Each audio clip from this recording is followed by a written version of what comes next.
Time news मध्ये मी कैलास सोनवणे आपले हार्दिक स्वागत करतो। सुरुवातीला पाहूया 24 तासातील ताज्या घडामोडी। महामार्गावरील अवैध स्क्रॅप दुकानांवर पोलिसांचा छापा। भाजपच्या धुळे जिल्हा कार्यालयाचे चंद्रशेखर बावनकुळे यांच्या हस्ते भूमिपूजन। पोलीस कर्मचाऱ्यानेच 50 लाखात जीवे ठार मारण्याची सुपारी दिल्याची सारोज भावसाऱ्यांचा गंभीर आरोप। घरफोड्या करणाऱ्या चोरट्यांना मुद्देमालासह पोलिसांनी केले जेरबंद। राजकमल चित्रपटगृहात चालत असलेल्या अवैध जुगार अड्ड्यावर पोलीस अधीक्षकांच्या पथकाचा छापा। जिल्हा परिषदेच्या स्थायी समितीची सभा कोरम पूर्ण नसूनही संपन्न। आता बातमीपत्र विस्ताराने। अप्पर पोलीस अधीक्षकांच्या मार्गदर्शनाखाली मोहाडी पोलिसांच्या पथकाने शहरातील महामार्गावरील अवैध स्क्रॅप दुकानांवर छापा टाकून चारचाकी व अवजड वाहनांची विविध प्रकारचे स्पेअर पार्ट व वाहनासह सुमारे 77 लाखांचा मुद्देमाल जप्त करण्यात आला आहे। धुळे शहरातील मुंबई आग्रा महामार्गावरील विना परवाना स्क्रॅपच्या दुकानांवर अप्पर पोलीस अधीक्षक किशोर काळे यांच्या आदेशाने मोहाडी पोलिसांच्या पथकाने छापा टाकून चारचाकी व अवजड वाहनांची विविध प्रकारचे स्पेअर पार्ट्स व वाहनांसह सुमारे 77,025 रुपये किमतीचा माल जप्त करण्यात आला आहे। याबाबत अधिक माहिती अशी की दिनांक 24/11/2023 रोजी सायंकाळी 6 वाजता अप्पर पोलीस अधीक्षक किशोर काळे यांना मिळालेल्या गोपनीय बातमीनुसार धुळे शहरातील मुंबई ते आग्रा राष्ट्रीय महामार्ग क्रमांक 6 रस्त्यालगत असलेल्या 20 ते 22 पथरटी दुकानांमध्ये व दुकानांसमोर तसेच सदर दुकानांचे मागील बाजूस लहान मोठ्या चारचाकी वाहन तसेच मोठ्या अवजड वाहनांना आणून सदर वाहनांचे गॅस कटरच्या सहाय्याने तुकडे करून त्यांचे engine, chassis, radiator, cabin, body अशा विविध भागात विभागणी करून सदर ठिकाणी विक्री करीत आहेत अशी खात्रीशीर गोपनीय माहिती मिळाल्यानुसार अप्पर पोलीस अधीक्षक किशोर काळे यांच्या आदेशाने मोहाडी पोलिसांच्या पथकाने सदर ठिकाणी छापा टाकला। सदर पथरटी दुकानांचे मालक व कामगार यांना त्यांच्या दुकानात व दुकानासमोर असलेल्या विविध वाहनांच्या वेगवेगळ्या केलेल्या स्पेअर पार्ट बाबत विचारणा करून सदरचे विविध वाहनांचे स्पेअर पार्ट कोणाकडून व कुठून आणले आहेत, सदरचा माल हा स्क्रॅपचा आहे अगर कसे, प्रादेशिक परिवहन विभागाची परवानगी घेतली आहे अगर कसे व सदर दुकान मालक यांच्याकडे शासनमान्य स्क्रॅपचे परवाने आहे अगर कसे याबाबत खात्री करण्याकरता त्यांच्याकडे विचारपूस केली असता त्यांनी समर्थक उत्तर न दिल्याने किंवा कुठल्याही प्रकारचे परवानगीचे कागदपत्र हजर न केल्याने अप्पर पोलीस अधीक्षक किशोर काळे यांनी योग्य ती कारवाई करून घेऊन सदर ठिकाणी प्रत्येक दुकानात तसेच दुकानासमोर व दुकानाच्या मागील बाजूस पटांगणात चारचाकी व अवजड वाहनांची विविध प्रकारचे स्पेअर पार्ट्स व वाहनासह एकूण 77,025 रुपये किमतीचा माल जप्त करून एकूण 20 दुकानदार मालक यांच्या विरुद्ध भादवी कलम 379 411 34 प्रमाणे गुन्हा दाखल केला आहे। सदरची कारवाई नूतन पोलीस अधीक्षक श्रीकांत दिवरे, अप्पर पोलीस अधीक्षक किशोर काळे, धुळे शहर उपविभागीय पोलीस अधिकारी सचिन हिरे यांच्या सूचना व मार्गदर्शनाखाली मोहाडी पोलीस ठाण्याचे पोलीस निरीक्षक शशिकांत पाटील, संदीप काळे, किसन चौधरी, प्रभाकर सोनवणे, किरण कोठावदे, संदीप कदम, प्रेमराज पाटील, भूषण सपकाळे, सुमित चव्हाण, नागेश पिंगळे आदींनी केली। आज मोहाडीच्या पोलीस स्टेशनच्या अंतर्गत हायवे ट्रॅकच्या समोर काही इलिगल स्क्रॅप विक्रेत्यांवर कारवाई करण्यात आलेली आहे। त्याचा गुन्हा दाखल होण्याची आता प्रक्रिया चालू आहे। तिथे देखील आता 7-8 ट्रक्स उभे आहेत जे चोरीची असायची दाट शक्यता आहे। काही गॅस कटर्स आहेत ते आज देखील जप्त होतील आणि या संपूर्ण लोखंडी कामचं म्हणजे गॅस कटरने कट करून त्याच्या विविध भागांमध्ये ते स्क्रॅप विक्रेते करत म्हणजे त्याचा मोठा धंदाच आहे, त्याचे मोठे मोठे गोदाम्स आहेत। तर 9 लोकांवर प्राइमा फेसीली आपण आता गुन्हा दाखल करायची प्रक्रिया चालू आहे। धुळे जिल्हा भारतीय जनता पक्षाच्या जिल्हा कार्यालयाचा भूमिपूजनाचा सोहळा भाजप प्रदेश अध्यक्ष चंद्रशेखर बावनकुळे यांच्या हस्ते शनिवारी संपन्न झाला। धुळे जिल्हा भाजपच्या मध्यवर्ती अशा आलिशान जिल्हा कार्यालयाचा भूमिपूजनाचा सोहळा भाजपचे प्रदेशाध्यक्ष चंद्रशेखर बावनकुळे यांच्या हस्ते शनिवारी संपन्न झाला। भाजपचे शहर जिल्हाध्यक्ष गजेंद्र आंपळकर यांनी जिल्हा कार्यालयासाठी सदरची कोट्यवधी रुपयांची जागा दिली आहे। प्रास्ताविकात गजेंद्र आंपळकर यांनी माहिती दिली। अनेक मान्यवरांनी मनोगतही व्यक्त केली। या प्रसंगी प्रदेशाध्यक्ष चंद्रशेखर बावनकुळे, विजय चौधरी, खासदार डॉक्टर सुभाष भामरे, माजी आमदार राजवर्धन कदमबाडे, महापौर प्रतिभा चौधरी यांच्यासह भाजप पदाधिकारी मोठ्या संख्येने उपस्थित होते। मी माननीय अध्यक्षाला विनंती करणार आहे की उद्या आपलं कोल्हापूरचं कार्यालय पूर्ण झालं आहे। आपलं जैलभाऊ संचेतीने बुलढाण्याचा कार्यक्रम कार्यालय सुरू केला आहे। या राज्यामध्ये जवळपास 12 प्रमुख कार्यालयाचे काम चालू आहे। धुळे शहर जिल्ह्याकरता हे जे कार्यालय होणार आहे या कार्यालयाकरता सर्वात चांगलं डिझाईन जे आहे ते डिझाईन आपले सावजी नाशिकचे आपले सावजी जे कार्यालय प्रमुख आहे जे डिझाईन तुम्हाला आवडतं, जे डिझाईन ज्या कॅबिन सर्वांकरता, आघाड्याकरता, अध्यक्षाकरता संपूर्ण व्हिडिओ कॉन्फरन्स आधुनिक कार्यालय याकरता जेवढे पैसे लागतील तेवढा पैसा भारतीय जनता पार्टी या कार्याकरता उद्याच्या उद्या देईल. उद्याच काम चालू केलं पाहिजे. पण कार्यालयाचा नकाशा लवकर मंजूर केला पाहिजे. महानगरपालिकेतनं मंजूर केला पाहिजे. तो कार्यालयाचा नकाशा आर्किटेक्टकडनं तयार केला पाहिजे. जसं पाहिजे तसं कार्यालय बांधून घेतलं पाहिजे. पार्किंगची व्यवस्था मोठ्या प्रमाणात असली पाहिजे. अंडरग्राऊंड पार्किंग करतात पार्किंग करा. पण कार्यालयाकरता जेवढा पैसा लागेल तेवढा संपूर्ण पैसा भारतीय जनता पार्टी गजेंद्रजी आपल्या अकाउंटमध्ये येईल. पक्षाच्या अकाउंटमध्ये येईल. आपलं जे धुळेचं अकाउंट आहे यामध्ये आपण जमा करू. खरं तर आज मला या गोष्टीचा अभिमान आहे की आज मी 34वी लोकसभा करतोय. 48 लोकसभेपैकी 34 लोकसभा माझ्या पूर्ण झाल्या आणि पुढच्या काळामध्ये 15 दिवसामध्ये महाराष्ट्राच्या संपूर्ण लोकसभेत मी जाणार आहे. मला या गोष्टीचा अभिमान आहे की जेव्हा 42,000 लोकांना मी भेटलो, 42,000 लोकांपैकी केवळ 16 लोक सोडले तर सर्वांनी एक सुरात एक दिलाने 2024ला प्रधानमंत्री मोदीजी यांना समर्थन दिलं. बंधू भगिनींनो, मी 42,000 लोकांना भेटलो पण या महाराष्ट्रामध्ये जवळपास 90% जनतेला वाटतं की माननीय देशाचे पंतप्रधान नरेंद्र मोदीजी 2024 मध्ये पुन्हा एकदा या देशाचे पंतप्रधान व्हावेत. आज बघा, मी मगाशी नंदुरबार मध्ये काल परवाच्या दिवशी एका 14 वर्षाच्या मुलाला भेटलो. त्याला विचारलं की बाबा तू कुणाला मत देणार आहे. आता मला वाटतं 14 वर्षाचा होता की 18 वर्षाचा होता मला काही कळलं नाही, पण मला वाटलं 18 वर्षाचा झाला असेल. त्यांनी मला सांगितलं माईक मध्ये की दादा माझं वय 14 वर्ष आहे, त्यामुळे माझं मतदान त्या ठिकाणी होऊ शकत नाही.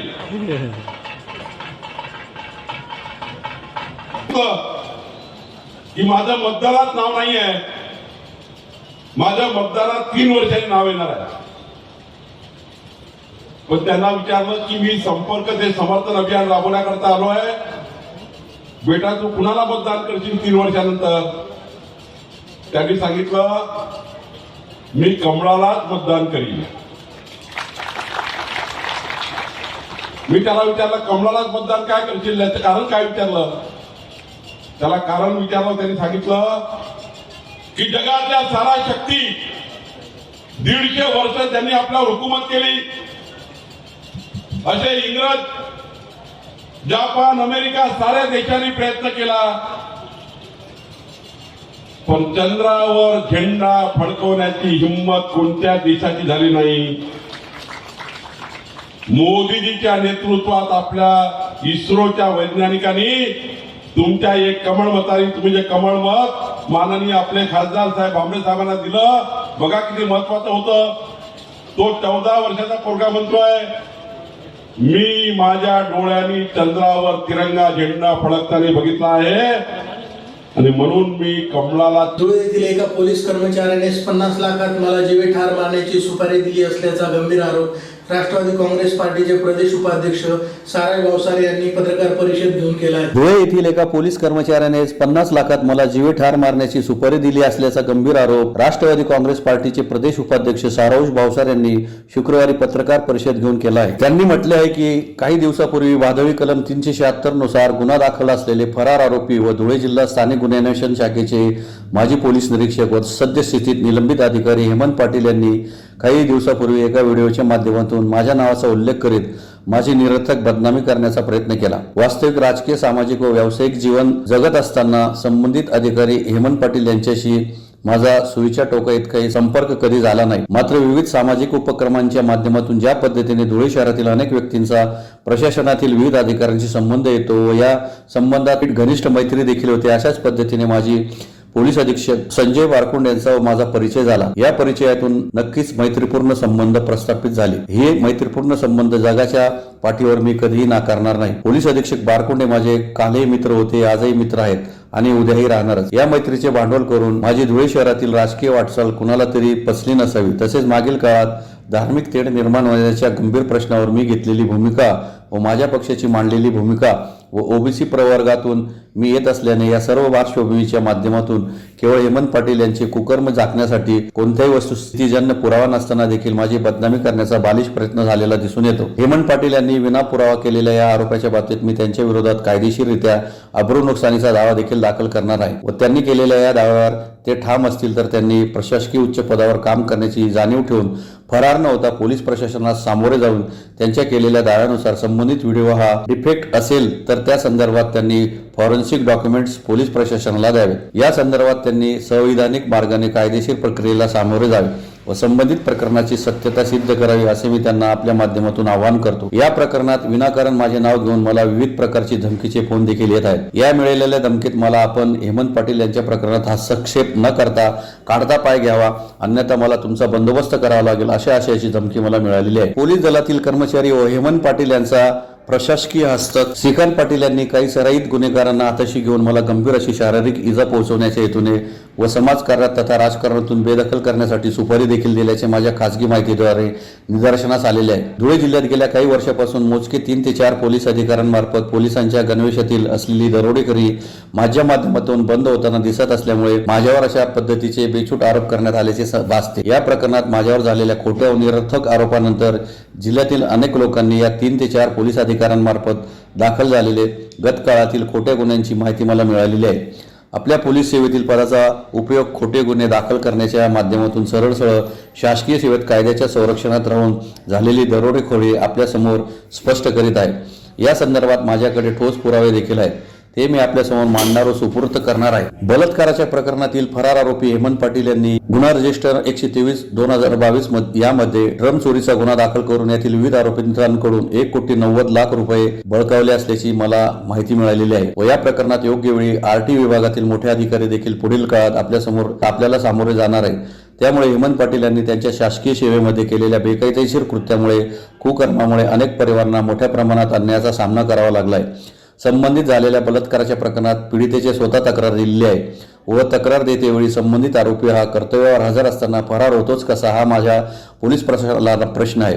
हेमंत पाटील यांनी गंभीर गुन्ह्यात फरार होऊन अज्ञात स्थळावरून असे बेछूट आरोप न करता कायद्याच्या चौकटीत न्यायालयीन प्रक्रियेला सामोरे जावे, अन्यथा पोलीस प्रशासनाने दिरंगाई न करता हेमंत पाटील यांना अटक करून संबंधित पीडितेला न्याय मिळवून द्यावा अशी मागणी मी आपल्या माध्यमातून करीत आहे। बलात्काराच्या प्रकरणात फरार असलेले निलंबित अधिकारी हेमंत पाटील यांना पूर्णपणे संरक्षण देण्याची जबाबदारीच जणू नाशिक ग्रामीणचे स्थानिक गुन्हे अन्वेषण शाखेचे पोलीस निरीक्षक हेमंत सुभाष पाटील यांनी घेतलेली मला दिसून येते। हेमंत सुभाष पाटील यांच्यावर देखील अतिशय गंभीर स्वरूपाचे आरोप असताना गेल्या 2 ते 3 वर्षात त्यांच्या विरोधात तक्रार देणाऱ्या फिर्यादींना पोलीस प्रशासनाकडून योग्य प्रतिसाद व वागणूक दिली गेलेली नाही हे सुद्धा सिद्ध झालेले आहे। तरी या बाबींचा योग्य विचार करून कारवाई करावी अशी मागणी सावनावी भावसार यांनी केली आहे। मी बिल्डिंगमध्ये काम करतो, पार्टनरशिपमध्ये काम करतो। मी 2006 पासून त्या धंद्यामध्ये आहे आणि मला काही कारण असताना मी हेमंत भास्कर देशमुख यांच्यासोबत होतो राजकीय। मी राष्ट्रवादीचा कार्यकर्ता आहे। तर मला बेकसूर गुन्ह्यामध्ये 14 महिने जेलमध्ये टाकले हेमंत सुभाष पाटील घरकुल योजनेमध्ये। नानासाहेब देशमुख सुद्धा माझ्यासोबत 5 महिने जेलमध्ये होते, भाऊसाहेब सुद्धा 3 महिने जेलमध्ये होते।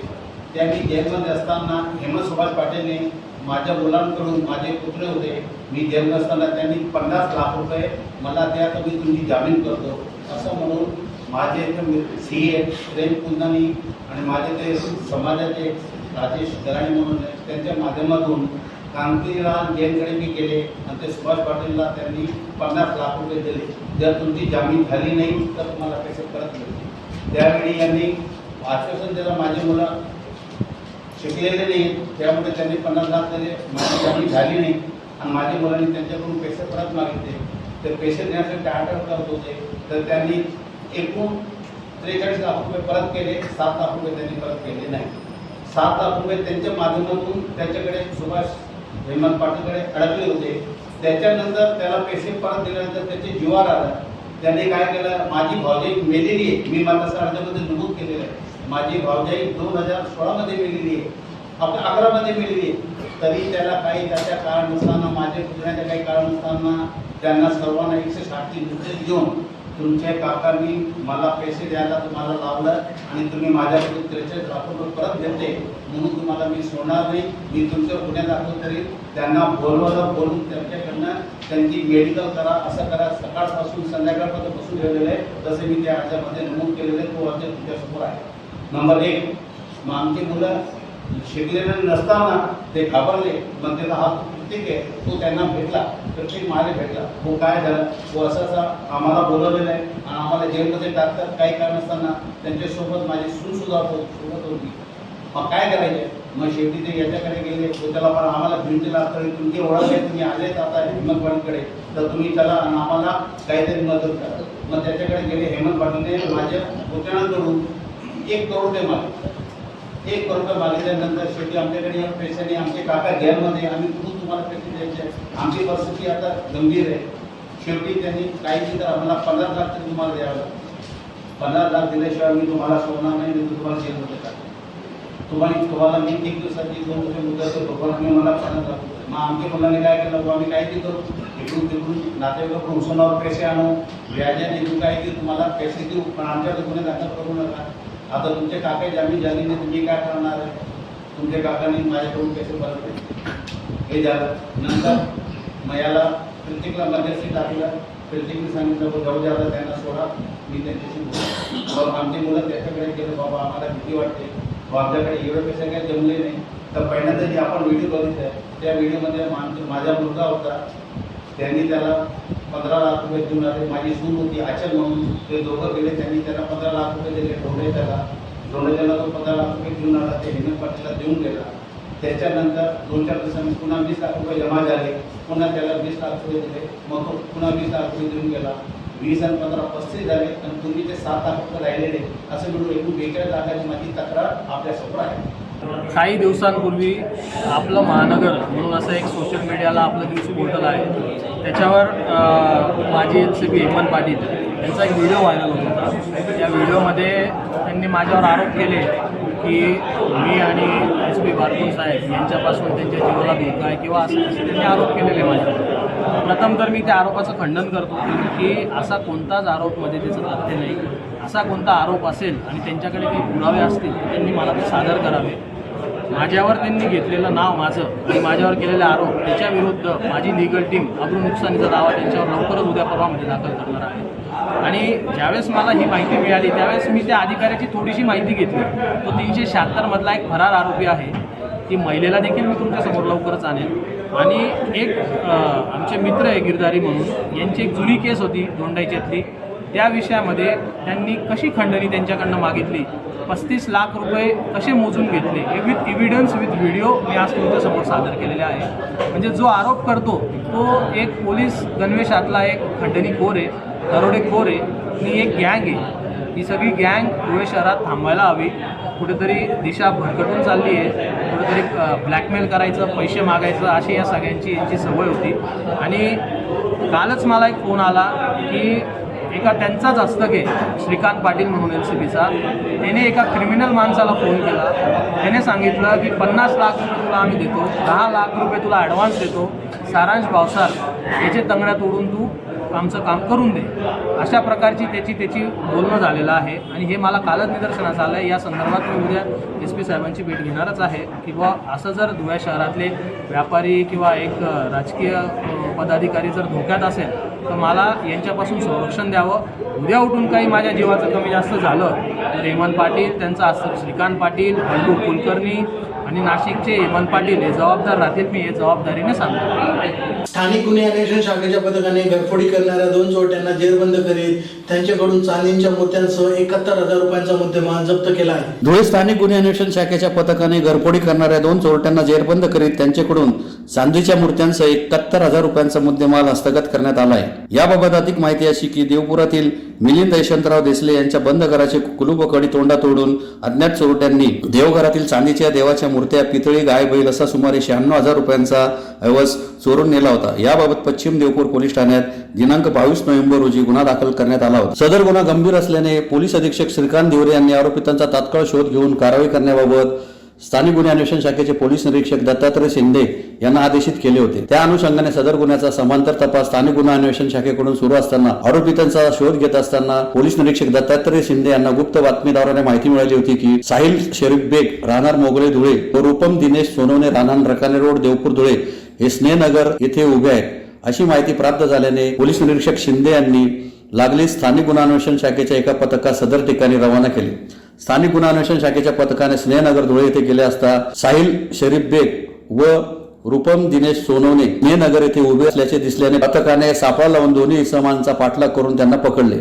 त्यांना विश्वासात घेऊन विचारपूस केली असता त्यांनी नमूद गुन्ह्याची कबुली देऊन घर नंबर 15 अनमोल नगर सिद्धिविनायक कॉलनी देवपूर धुळे येथे घरफोडी चोरी केल्याचे सांगून त्यातील 6 चांदीच्या मूर्त्या व एक पितळी गाय असा 71,000चा मुद्देमाल काढून दिला. सदरची कारवाई पोलीस अधीक्षक श्रीकांत देवरे, अप्पर पोलीस अधीक्षक किशोर काळे यांच्या मार्गदर्शनाखाली पोलीस निरीक्षक दत्तात्रय शिंदे, पोलीस उपनिरीक्षक बाळासाहेब सूर्यवंशी, अमरजित मोरे, श्याम निकम, प्रकाश सोनार, हेमंत बोरसे, संदीप पाटील, योगेश चव्हाण, सुरेश बालेराव, प्रल्हाद वाघ, मायूस सोनवणे, तुषार सूर्यवंशी, योगेश साळवे आदींनी केली. देवपूर पोलीस स्टेशन गुन्हा रजिस्टर नंबर 375/23 भादवी कलम 454, 457, 380 प्रमाणे गुन्हा दाखल होता. गुन्ह्यात जवळपास 90,000 रुपयाचा मुद्देमाल हा चोरीला गेला होता. त्यामध्ये पितळी गाय तसेच चांदीचे देवदेवता हे चोरीला गेले होते. या गुन्ह्यात समांतर तपास स्थानिक गुन्हे शाखा ही करत होती. त्या अनुषंगाने गुप्त बातमीदाराला बातमी मिळाली की इसम नामे साहिल शरीफ बेग व रूपम दिनेश सोनवणे या दोघांनी ती घरफोडी केलेली आहे आणि ते सध्या धुळे शहरात फिरत आहेत. त्या अनुषंगाने आमच्या कर्मचाऱ्यांनी ट्रॅप लावून त्या दोघांना पकडले व त्यांच्याकडे चौकशी केली असता त्यांनी सदर गुन्ह्याची कबुली दिली व गुन्ह्यात चोरलेला मुद्देमाल हा देखील त्यांनी काढून दिलेला आहे. सदरील मुद्देमाल गुन्ह्याच्या तपासकामी जप्त करण्यात आला असून सदर आरोपींनी अजून काही कुठं घरफोड्या केल्या आहेत का या संदर्भात तपास चालू आहे. पोलीस अधीक्षक श्रीकांत दिवरेसो, ॲडिशनल SP साहेब किशोर काळे साहेब यांच्या मार्गदर्शनाखाली करण्यात आलेली आहे. जिल्हा पोलीस अधीक्षक श्रीकांत दिवरे यांच्या पथकाने शहरातील राजकमल चित्रपटगृहामागे सुरू असलेल्या सट्टापेढी व जुगार अड्ड्यावर छापा टाकून 9 जणांना ताब्यात घेत दुचाकींसह 16 लाखांचा मुद्देमाल जप्त केला आहे. धुळे शहरातील राजकमल चित्रपटगृहामध्ये सुरू असलेल्या अवैध जुगार अड्ड्यावर पोलीस अधीक्षक श्रीकांत देवरे यांच्या पथकाने छापा टाकून दुचाकीसह 16 लाखांचा मुद्देमाल जप्त केला आहे. यात 9 जुगाऱ्यांवर कारवाई करण्यात आली आहे. नूतन जिल्हा पोलीस अधीक्षक श्रीकांत देवरे यांना राजकमल चित्रपटगृहामध्ये अवैध जुगार अड्डा चालू असल्याची गुप्त माहिती मिळाली होती. त्या आधारे सदर ठिकाणी छापा टाकण्यात आला. या छाप्यादरम्यान पोलीस अधीक्षक श्रीकांत दिवरे हे स्वतः कारवाईसाठी उपस्थित होते. या कारवाई दरम्यान 9 जणांना ताब्यात घेण्यात आले. यातील 7 ते 8 जुगारी पळून जाण्यात यशस्वी झाले आहेत. जुगाराच्या अड्ड्यावरून पोलिसांनी 16 लाखांचा मुद्देमाल जप्त केला आहे. आज एक रेड केलेली आहे, त्याच्यामध्ये 9 लोकांना अटक केलेली आहे. एक 7-8 लोक पळून गेलेले आहेत. साधारणतः 16 लाखाचा मुद्देमाल त्याच्यामध्ये आपण जप्त केलेला आहे. धुळे जिल्हा परिषदेची स्थायी समितीची सभा कोरम अपूर्ण असूनही शुक्रवारी संपन्न झाली. सभेत विषय पत्रिकेवरील सर्व विषयांना मंजुरी देण्यात आली. धुळे जिल्हा परिषदेच्या स्थायी समितीची सभा कोरम पूर्ण नसतानाही अध्यक्षांच्या दालनात पार पडली. सभेत विषय पत्रिकेवरील सर्व विषय मंजूर करण्यात आले. अध्यक्षांसह 4 सभापती सभेस हजर होते. अध्यक्षांवरील रोषामुळे सदस्य उपस्थित राहिले नाहीत, याबाबत चर्चा रंगली होती. जिल्हा परिषदेची स्थायी समितीची सभा शुक्रवारी अध्यक्ष अश्विनी पवार यांच्या अध्यक्षतेखाली त्यांच्या दालनात पार पडली. कोरम पूर्ण होण्यासाठी पुरेशी सदस्य संख्या नसताना सभागृहाऐवजी अध्यक्षांच्या दालनातच सभा पार पडली. सभेच्या अजेंड्यावरील सर्व 8 विषय यावेळी मंजूर करण्यात आले. महिला आणि बाल कल्याणाने अंगणवाडींना आरो यंत्र बसवण्यात येत असल्याची माहिती दिली. जिल्ह्यातील 16 अंगणवाडींना आरो यंत्र बसवण्यात येणार असून सर्वच अंगणवाडींमध्ये ते बसवण्यात यावे अशी सूचना कृषी सभापती हर्षवर्धन दैते यांनी केली.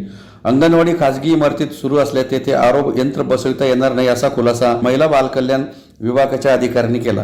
तसेच सभेत बांधकाम विभागाचे अधिकारी आणि त्यांचे प्रतिनिधी उपस्थित नसल्याने या विभागाचा आढावा घेतला गेला नाही. तो पुढच्या वेळी घेण्याचा निर्णय घेण्यात आला. साक्री तालुक्यातील बोगस डॉक्टरांवर आरोग्य विभागाकडून कारवाई केली जात असून या कारवाईचे सदस्यांनी स्वागत केले. मात्र साक्री तालुक्यात बोगस डॉक्टर असल्याचे दाखवण्यासाठी तालुका टार्गेट केला जात असल्याचे सांगत इतर तालुक्यातही बोगस डॉक्टरांवर कारवाई व्हावी अशी सूचना सभापती दैते यांनी केली. यावेळी शिक्षण सभापती महावीर सिंग रावल, कृषी सभापती हर्षवर्धन दैते, कैलास पावरा, महिला आणि बाल कल्याण सभापती संजीवनी सिसोदे वगळता उपाध्यक्ष देवेंद्र पाटील यांच्यासह एकही सदस्य सभेला उपस्थित नव्हता. सभेचे कोरम पूर्ण नसताना सभेचे कामकाज करण्यात आले. स्थायी समितीचे अध्यक्ष वगळता 14 सदस्य आहेत. यात अध्यक्ष, उपाध्यक्ष आणि 4 सभापती पदसिद्ध सदस्य आहेत. तसेच जिल्हा परिषद सदस्य कुसुमबाई निकम, प्राध्यापक संजय पाटील, डॉक्टर तुषार रंदे, राघवेंद्र बधाने, किरण पाटील, पोपटराव सोनवणे, सत्यभामा शिरसाट हे 7 सदस्य असून 1 सदस्य पद रिक्त आहे. हे सर्व सदस्य स्थायी समितीच्या सभेला उपस्थित नव्हते. याशिवाय मुख्य कार्यकारी अधिकारी, अतिरिक्त मुख्य कार्यकारी अधिकारी हे देखील प्रशिक्षणामुळे उपस्थित राहू शकले नाही. जिल्हा परिषद अध्यक्ष अश्विनी पवार यांना भाजपने 13 महिन्यांसाठी अध्यक्षपद दिले होते. त्यांचा कालावधी पूर्ण झाला तरी त्यांनी पदाचा राजीनामा दिला नाही. याविषयी भाजपच्या सदस्यांमध्ये नाराजी असल्यामुळे अध्यक्षांना राजीनाम्यासाठी सदस्यांकडून दबाव आणला जात आहे. त्यामुळेच शुक्रवारी जिल्हा परिषदेत झालेल्या स्थायी समितीच्या सभेत सभापती वगळता उपाध्यक्षांसह भाजपचे सर्वच सदस्य अनुपस्थित राहिल्याची चर्चा जिल्हा परिषदेच्या आवारात होती. आजची स्थायी समितीची सभा होती. नेहमीप्रमाणे सभे विषय झाले आणि प्रत्येक विषयाचा आढावा घेण्यात आला. त्यात लघुसिंचनचा विषय होता आणि दुसरा एक बांधकामचा विषय होता आणि बस त्याच्यावर मंजुरी देण्यात आली आणि नेहमीप्रमाणे सभा संपन्न झाली. पुन्हा एकदा ठळक घडामोडींवर. महामार्गावरील अवैध स्क्रॅप दुकानांवर पोलिसांचा छापा. भाजपच्या धुळे जिल्हा कार्यालयाचे चंद्रशेखर बावनकुळे यांच्या हस्ते भूमिपूजन. पोलीस कर्मचाऱ्यानेच 50 लाखात जीवे ठार मारण्याची सुपारी दिल्याची सारोज भावसार यांचा गंभीर आरोप. घरफोड्या करणाऱ्या चोरट्यांना मुद्देमालासह पोलिसांनी केले जेरबंद.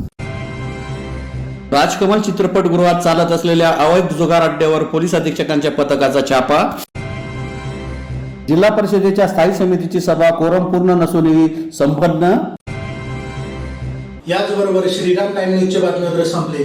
दिवसभरातील ताज्या घडामोडींसाठी पाहत राहा श्रीराम टाइम न्यूज. भेटूया पुढील प्रसारणात. तोपर्यंत नमस्कार.